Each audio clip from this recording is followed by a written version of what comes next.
Baik, shalom sidang jemaat yang dikasihi Tuhan, baik yang ada di tempat ini maupun setiap diri kita yang mengikuti live streaming, mengucap syukur sebab Tuhan boleh memimpin kita menyertai dalam ibadah pada pagi hari ini. Dan kita juga mengucap syukur sebab kita akan mendengar satu kebenaran firman dengan tema yaitu khidmat di hadiratnya. Nah, ini bicara mengenai ruang kudus ya, atau diri kita dengan Allah dan juga gerejanya. Bapak Ibu, saudara-saudariku yang dikasihi Tuhan, dalam tema pada pagi hari ini kita bersama-sama ingin melihat bagaimana sikap kita orang percaya ketika datang di dalam hadirat Tuhan. Namun sebelum lebih jauh kita membahas satu tema ini, kita akan membaca satu bagian firman Tuhan yang terambil dari Mazmur pasal 46 ayat 11. Mazmur pasal 46 ayat 11, mari kita baca bersama satu ayat ini. 1, 2, 3. Diamlah dan ketahuilah bahwa akulah Allah. Aku ditinggikan di antara bangsa-bangsa, ditinggikan di bumi. Demikian pembacaan firman Tuhan pada pagi hari ini. Bapak Ibu, saudara-saudariku yang dikasihi Tuhan, bicara mengenai khidmat di hadiratnya, atau ibadah yang khidmat itu apa sih? Kalau kita mau lihat definisi dari ibadah yang khidmat, seringkali kita memahaminya itu hanya sebagai suasana yang tenang dan hening. Kita beribadah di hadapan Tuhan, itu dengan situasi atau kondisi yang hening, kondisi yang tenang, dan lain sebagainya. Itu yang sering kita pahami mengenai ibadah yang khidmat. Namun kalau kita mau gali lebih dalam, ibadah yang khidmat atau khidmat di hadiratnya, itu bukan tentang suasana.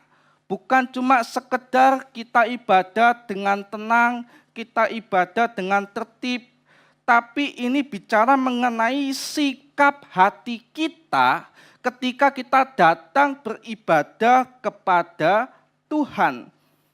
Kata khidmat di sini berarti kesadaran penuh bahwa kita yang hadir pada pagi hari ini bukan sedang hadir seperti di rapat sekolah. Bukan sedang hadir ketika sedang meeting di kantor atau di dalam perusahaan kita. Tapi hari ini kita hadir dalam khidmat. Itu di hadapan Allah yang Maha Kudus. Kita datang di hadapan Allah yang Maha Kuasa dan besar dalam kehidupan setiap diri kita. Ini adalah sikap kita bagaimana kita hormat dan takut kepada Tuhan. Sehingga melalui sikap hormat dan takut itu, kita memiliki fokus yang total dalam kita hadir di hadapannya.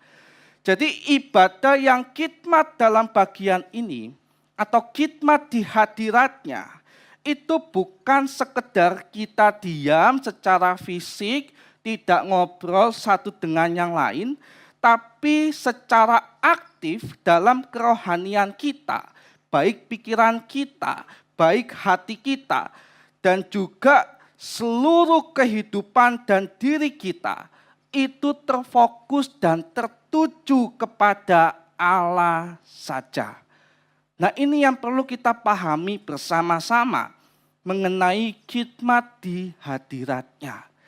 Jadi bukan cuma sekedar kita datang, nyanyi tok, berdoa tok, kemudian dengan suasana hening karena ini ibadah, tapi apakah hati kita ini benar-benar rindu menghadap Tuhan? Apakah hati kita hari ini benar-benar ingin terfokus kepada Dia saja? Nah, itu yang menjadi pertanyaan renungan kita pada pagi hari ini. Kalau kita mau lihat Bapak Ibu, di dalam zaman sekarang atau realita hari ini, banyak orang itu hadir, ada banyak noise atau kesibukan-kesibukan pribadi ketika kita melaksanakan ibadah di hadapan Tuhan. Nah, seperti contoh gambar yang sudah kita lihat di depan ini ya, orangnya itu ada di gereja, ibadah sedang berlangsung, tapi entah pikirannya kemana kita tidak tahu. Inilah yang dinamakan distraksi dalam ibadah. Ibadah yang harusnya khidmat di hadapan Tuhan, ibadah yang harusnya fokus kepada Tuhan, beralih menjadi kepentingan diri kita sendiri. Dan menganggap bahwa ya ibadah hanya sekedar rutinitas belaka yang kita jalani setiap hari Minggu. Dan ketika kita ibadah, sebuah opsional bagi kita untuk mengikuti secara penuh dan fokus, atau setengah-setengah, atau tidak sama sekali. Nah, itu menjadi pilihan kita bersama. Distraksi dalam ibadah itu banyak sekali. Apa aja contohnya? Ya seperti yang ada di gambar. Hari ini kita hidup berdampingan dengan teknologi yang mana masing-masing kita itu punya gadget atau HP. HP kita ini kalau tidak dikontrol dengan baik, maka itu akan menjadi distraksi utama kita dalam ibadah kepada Tuhan. Makanya sebelum kita ibadah tadi, jemaat kita yang sudah bikin video warning atau announcement itu luar biasa ya, bagus sekali karena mengingatkan kita bahwa kalau bisa sebelum ibadah HP itu harus di silent. Pagi ini seperti saya belum sarapan gitu ya. Kayak enak nih habis ini nih, kantin gitu kan. Kayaknya enak, ada apa aja jualannya ini gitu kan. Nah, kita bisa merasa kedistrak hal-hal yang seperti itu kalau bukan HP, begitu kan. Misal lapar, kita kedistrak nanti sekolah minggu habis pulang gereja pengennya makan apa, atau kita yang mau jalan-jalan di hari Minggu gitu kan, habis ke gereja pengennya mau kemana dan lain sebagainya. Jadi pikiran-pikiran tersebut itu membuat kita teralihkan dan akhirnya ibadah kita tidak bisa menjadi fokus.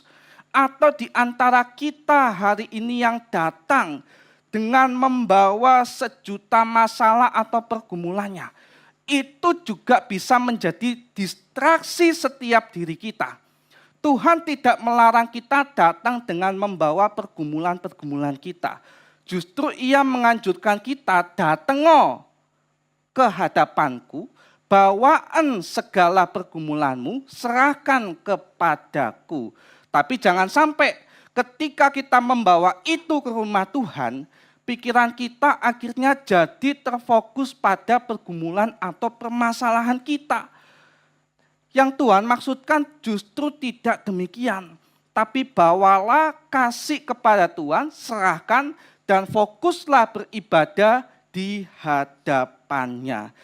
Jadi dalam bagian ini kalau kita mau lihat, distraksi atau noise dalam ibadah itu bermacam-macam. Dan kita pribadi mungkin sering mengalaminya ketika kita beribadah kepada Tuhan.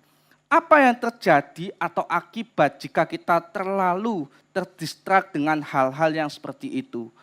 Akibatnya adalah ibadah kita tidak akan menjadi fokus. Apa yang ingin disampaikan oleh Tuhan melalui kebenaran firman, itu tidak akan kita tangkap sepenuhnya. Sehingga ketika kita mengalami itu, kita tidak akan menjalani hidup sebagaimana firman Tuhan katakan bagi setiap diri kita. Oleh sebab itu kita perlu yang namanya kesadaran atau awareness. Bahwa kita hari ini sedang ada di mana sih? Kita hari ini sedang duduk di mana? Sedang menghadap siapa? Kalau kita memiliki kesadaran itu, maka kita akan benar-benar fokus kepada Tuhan. Sehingga khidmat di hadiratnya itu bisa terwujud di dalam diri kita. Kalau kita mau lihat teks yang kita baca tadi, Mazmur pasal 46 ayat 11, dikatakan demikian, diamlah dan ketahuilah bahwa akulah Allah.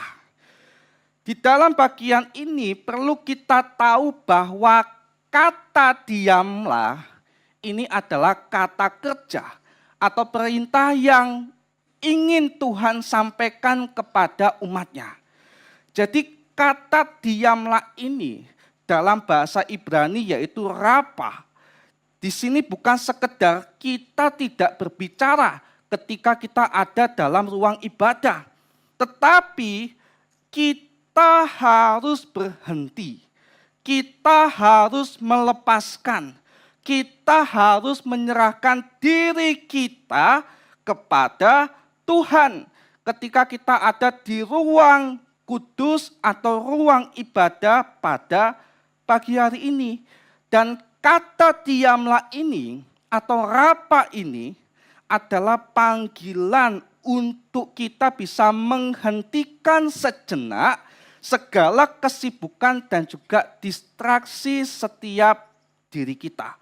Lalu mengarahkan seluruh perhatian kita, attention kita itu kepada Tuhan saja. Jadi ini bukan sikap yang harus kita jalani untuk seterusnya, begitu kan? Kita tidak boleh memikirkan distraksi dan lain sebagainya, tidak. Tapi ini hanyalah sementara saja.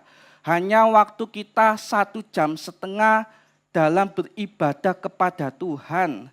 Kita ibadah itu berapa lama sih kalau di GKT? Paling lama ya 1,5 jam ya kan? Itu sudah mentok 1,5 jam. Nah, masa kan enggak bisa? Dalam waktu 1,5 jam itu kita benar-benar menaruh distraksi kita terlebih dahulu dan fokus perhatian kita sepenuhnya kepada Dia. Harusnya kita memiliki keberanian dan bisa untuk melakukan hal yang seperti itu. Tapi pada kenyataannya sulit bagi setiap diri kita untuk melakukannya. Bapak Ibu, saudara-saudariku yang dikasihi Tuhan, jika kita mau gali lebih dalam konteks dari Mazmur pasal 46, Mazmur pasal 46 ini ditulis oleh Bani Korah. Bani Korah itu ya seperti kelompok pelayan-pelayan Tuhan, begitu ya. Mereka menulis Mazmur pasal 46 ini. Tapi kita perlu tahu bersama bahwa Mazmur ini ditulis bukan dalam kondisi yang baik. Mazmur ini ditulis bukan dalam kondisi yang aman dan damai seperti kita pada pagi hari ini. Ibadah dengan tenang, ibadah dengan leluasa, dan lain sebagainya. Bukan dalam kondisi yang seperti itu. Dikatakan bahwa umat Tuhan pada masa itu sedang mengalami yang namanya krisis dan juga keadaan yang tidak stabil. Bayangkan Bapak Ibu, mereka sedang mengalami yang namanya krisis. Krisisnya apa memang tidak dijelaskan secara gamblang, tapi dinyatakan mereka sedang mengalami krisis dan keadaan yang tidak baik. Secara manusiawi, coba kita sama-sama bayangkan, jikalau kita hari ini ada di tengah-tengah krisis, misal seperti peperangan gitu ya, kita ada di tengah-tengah krisis yang seperti itu, bisa enggak secara manusiawi kita datang di hadapan Tuhan beribadah dengan khidmat? Bisa enggak kira-kira? Pasti akan sangat sulit untuk kita melakukan itu. Kenapa? Karena ada banyak distraksi eksternal yang membuat kita pada akhirnya sulit untuk bisa fokus datang beribadah kepada Tuhan. Dan inilah yang sedang dialami oleh orang-orang atau umat Tuhan pada masa itu di dalam Mazmur pasal 46 ini. Mereka ada banyak distraksi eksternal. Tidak hanya eksternal, bahkan internal dari diri mereka sendiri. Ada rasa takut, ada rasa khawatir jikalau krisis yang mereka sedang hadapi waktu itu punya dampak nyata dalam kehidupan mereka. Ini sebuah ketakutan dan kekhawatiran. Sehingga ketika mereka datang kepada Tuhan untuk bisa beribadah kepadanya, mereka tidak memiliki kefokusan sama sekali. Oleh sebab itu, di dalam ayat yang ke-11, Tuhan mengingatkan, Tuhan memberi perintah bahwa diamlah. Kata diam ini, seperti yang sudah saya jelaskan tadi, memiliki 3 arti, yaitu berhenti, melepas, dan menyerahkan diri. Kata rapa atau diam, arti yang pertama berhenti itu berarti kita hari ini yang sedang memiliki pergumulan. Umat Tuhan yang pada waktu itu sedang menghadapi krisis, coba sejenak jangan memikirkan krisis itu. Bukan berarti Tuhan tidak boleh kita memikirkan setiap pergumulan atau masalah. Tapi ketika kita hadir di tengah-tengah Tuhan, kita itu loh sedang hadir di tengah-tengah siapa sih? Kita bukan sekedar hadir di tengah pribadi manusia yang lemah. Kita tidak sedang hadir di tengah pribadi yang penuh dengan keterbatasan. Tapi kita hadir di tengah pribadi yang penuh kuasa dan juga kedaulatan di dalam kehidupan setiap diri kita. Sehingga ketika Tuhan ngomong diamlah, berarti kita dituntut untuk berhenti sejenak, memikirkan segala distraksi yang ada di luar dan juga dalam diri kita. Selain berhenti, Tuhan melalui kata ini juga ingin umatnya pada saat itu melepaskan. Melepaskan apa dalam bagian ini? Melepaskan setiap distraksi yang ada. Kita tahu bahwa pergumulan hidup itu banyak. Apa yang sedang kita pikirkan itu banyak. Apa yang sedang menjadi harapan kita itu banyak. Tapi mari kita lepaskan. Dalam pengertian jangan sampai itu membuat kita pada akhirnya gagal fokus ketika kita datang di hadirat Tuhan. Dan kata yang terakhir, arti dari diamlah ini adalah serahkanlah semuanya kepada Tuhan.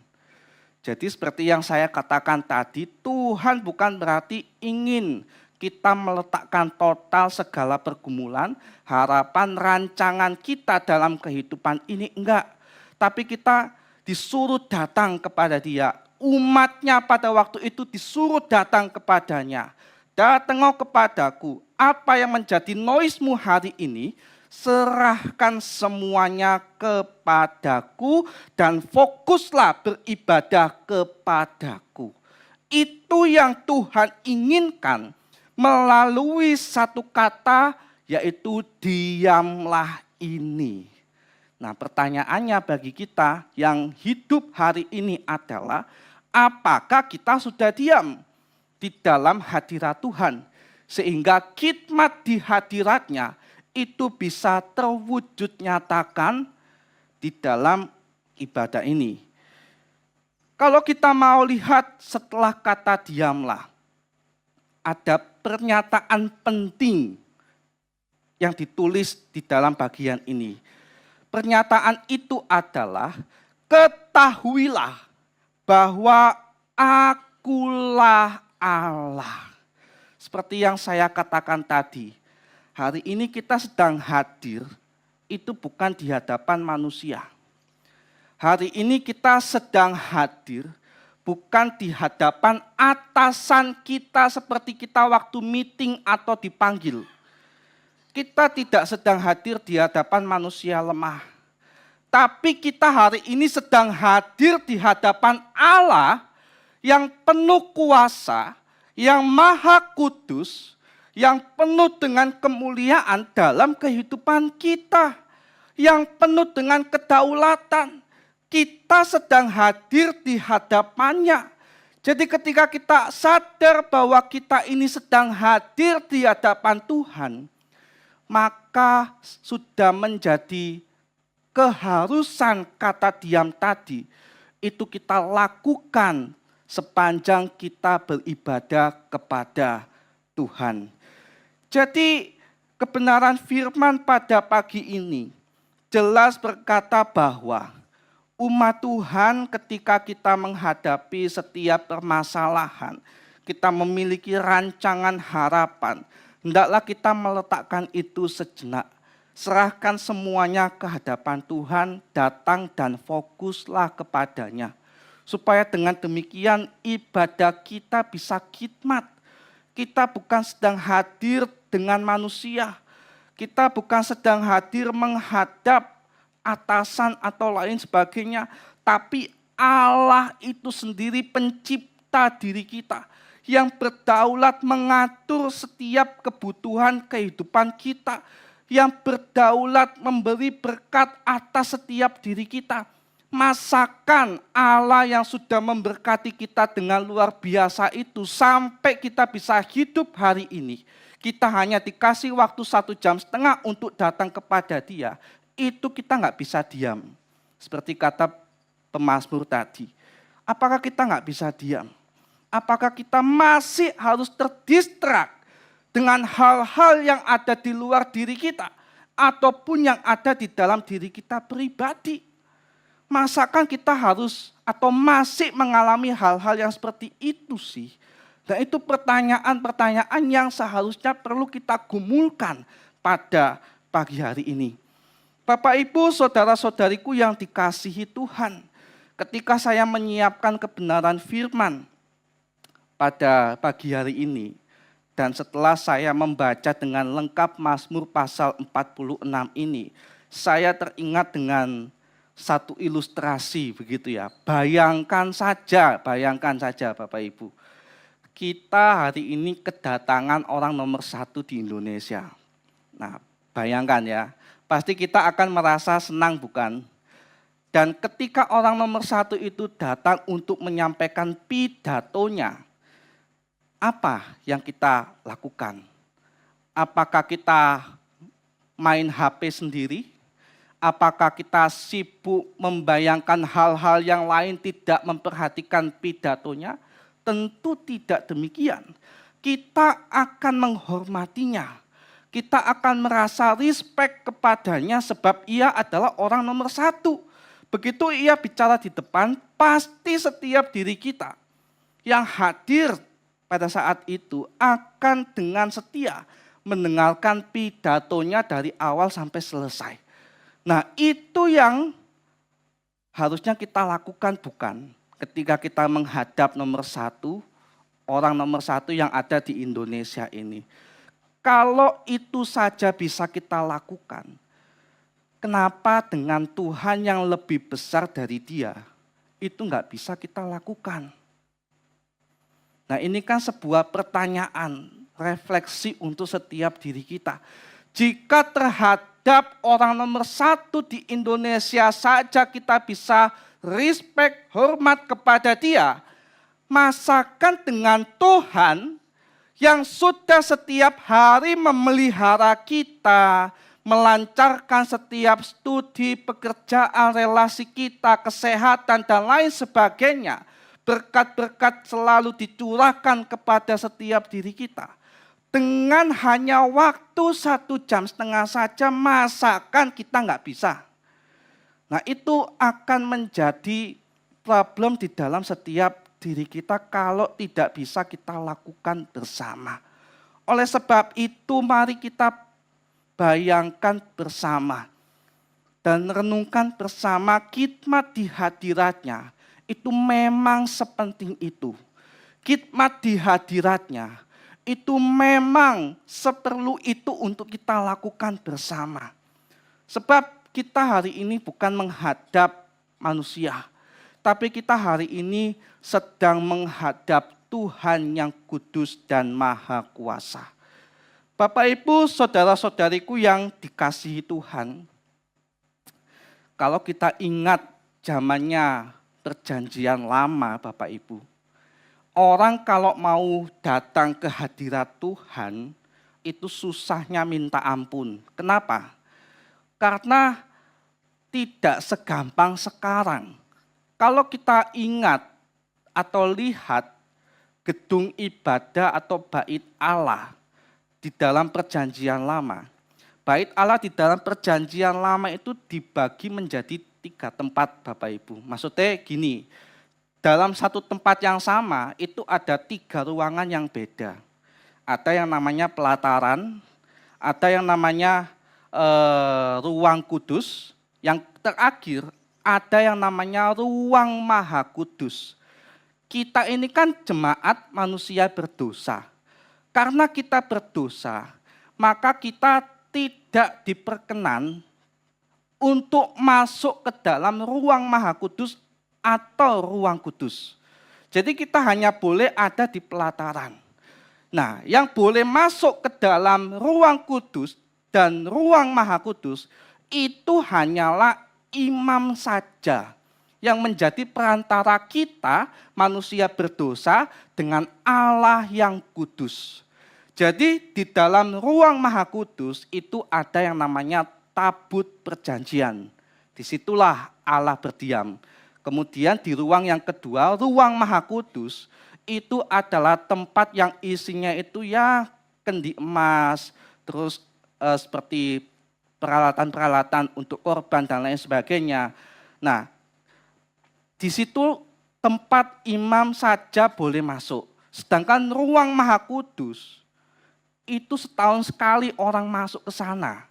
Bayangkan, begitu susahnya kita itu menghadap Tuhan secara langsung. Harus menggunakan perantara dulu. Kenapa? Karena kita manusia berdosa. Karena kita manusia yang punya cacat celah itu banyak. Tapi hari ini kita tidak lagi hidup dalam perjanjian lama. Hari ini tahun 2026 ini kita hidup di zaman perjanjian baru. Yang mana kita sudah tidak perlu takut lagi untuk menghadap Tuhan. Untuk datang kepadanya beribadah secara langsung itu kita nggak perlu takut lagi. Kenapa kita nggak perlu takut? Karena kita sudah mengalami keselamatan dari Kristus Yesus. Melalui keselamatan dan pengorbanannya, kita menjadi kudus, kita menjadi suci. Lihat gambar yang ada di depan itu. Awalnya kita terpisah, tapi Kristus sudah menjadi jembatan bagi setiap diri kita melalui kematiannya. Melalui kematiannya itulah kita hari ini tidak perlu takut untuk datang ke ruang maha kudus. Kita bisa datang kapanpun di hadapan Tuhan. Kita bisa datang beribadah dengan leluasa. Dan ini bukan semata-mata hasil usaha manusia, tapi ini hasil usaha Allah di dalam Kristus Yesus yang diberikan kepada setiap diri kita. Yang artinya adalah kita hari ini bisa datang beribadah dengan leluasa. Itu sebuah anugerah. Itu sebuah berkat dan kasih karunia dari Allah untuk setiap diri kita. Bayangkan kalau kita masih hidup dalam perjanjian lama, maka kita akan direpotkan dengan banyak hal untuk kita bisa datang kepada Tuhan saja dalam waktu yang singkat. Hari ini kita sudah bebas, seperti kata liturgos dan Kosinwi yang berdoa tadi. Kita ini sudah diperkenan untuk bisa datang dengan bebas di hadapan Tuhan. Masakan kita yang sudah menerima kasih karunia dan anugerah ini masih kita sia-siakan sih dengan kita itu melihat atau lebih aware terhadap distraksi kita. Masakan kita mau seperti itu di dalam ibadah kita. Nah, ini sebuah anugerah bagi setiap diri kita. Lantas, apa yang harus kita lakukan atau bagaimana caranya supaya kita itu tidak terdistrak. Supaya apa yang menjadi anugerah di dalam kehidupan kita untuk dengan bebas datang kepada Dia, beribadat dengan khidmat, itu bagaimana caranya? Supaya kita bisa beribadat dengan khidmat itu bagaimana caranya? Nah, berikut ada 3 caranya ya. Untuk kita bisa beribadat dengan khidmat di hadapan Tuhan. Cara yang pertama ini sungguh-sungguh praktis dan simpel Bapak Ibu. Sebelum ibadah, mari kita siapkan hati melalui doa dan datanglah tepat waktu. Ingat, kita bukan sedang datang kepada manusia, tapi kita datang kepada Allah yang Maha Kudus. Kita datang kepada Allah yang Maha Mulia, yang senantiasa memberkati dan memelihara setiap diri kita. Maka sebelum ibadah itu berlangsung, mari kita datang tepat waktu. Mari kita siapkan hati dan juga diri kita. Bapak Ibu, ketika bicara mengenai datang tepat waktu, saya teringat dengan pengalaman pribadi ya. Sebelum saya masuk STT, saya itu kan juga ibadah seperti Bapak Ibu yang ada di sini dengan keluarga, begitu kan. Ibadah dengan keluarga, datang bersama-sama ke gereja, itu merupakan momen tersendiri bagi saya yang sangat membahagiakan, Bapak Ibu. Nah, sebelum hari Minggu itu tiba, sudah menjadi kebiasaan anggota keluarga dan juga saya itu mempersiapkan diri dan hati dengan baik. Gitu. Pernah satu momen saya itu pelayanan seperti tim musik begitu ya. Saya pelayanan musik di gereja. Tapi karena satu momen saya tidak mempersiapkan diri dengan baik, lupa masang alarm, bangunnya kesiangan. Padahal ibadahnya itu jam 6 waktu itu, jam 6 pagi. Bangunnya kesiangan, akhirnya tim musik hanya 3 orang, harusnya 4 orang dengan saya, begitu kan. Nah, begitu sudah di tengah-tengah ibadah, saya masuk. Coba bayangkan jika hal itu terjadi pagi hari ini. Apakah kita bisa fokus dengan total dalam beribadah? Apakah kita akan merasa terganggu atau tidak ketika itu terjadi? Pasti yang terganggu nggak cuma diri kita sendiri yang telat begitu ya. Tapi orang lain juga bisa terganggu. Apalagi tempat ibadah kita pintunya cuma 1 gitu kan. Ada di depan itu toh. Kalau ada yang telat, apalagi penata layanan, maju ke depan pasti orang itu bakal lihat semuanya. Dan itu akan sangat-sangat mengganggu jalannya ibadah. Makanya sebelum hari Minggu tiba, coba kita siapkan diri dan hati kita untuk bisa beribadah kepada Tuhan. Datang tepat waktu, persiapkan hati melalui doa. Kemudian cara yang kedua adalah saat ibadah kita berlangsung, kita coba belajar singkirkan distraksi kita, termasuk penggunaan handphone yang tidak perlu. Kenapa kok handphone di sini menjadi fokus utama saya? Karena ini alat kita yang kita pakai sehari-hari. Handphone ini kalau tidak dimanajemen dengan baik, waktu ibadah ya selama ibadah itu kita handphonean begitu kan. Kita berdiri hanya ngikuti arahan liturgos aja. Tapi apa yang disampaikan oleh hamba Tuhan mengenai firman, apakah kita menangkap? Tentunya tidak. Kenapa? Karena sepanjang ibadah kita menggunakan handphone. Jadi makanya yang di awal tadi pengumuman untuk kita bisa mematikan handphone itu memang diperlukan.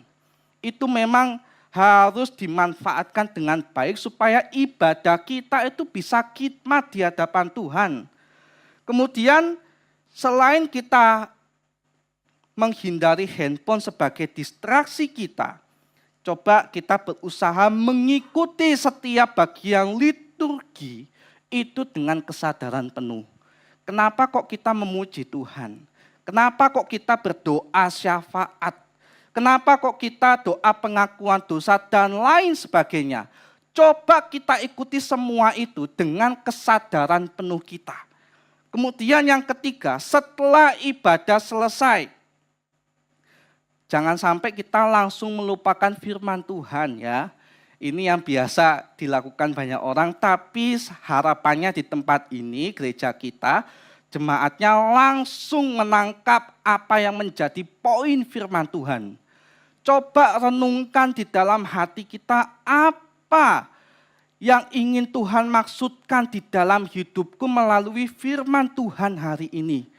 Apa yang ingin Tuhan ajarkan melalui firman Tuhan pada pagi hari ini untuk kehidupanku.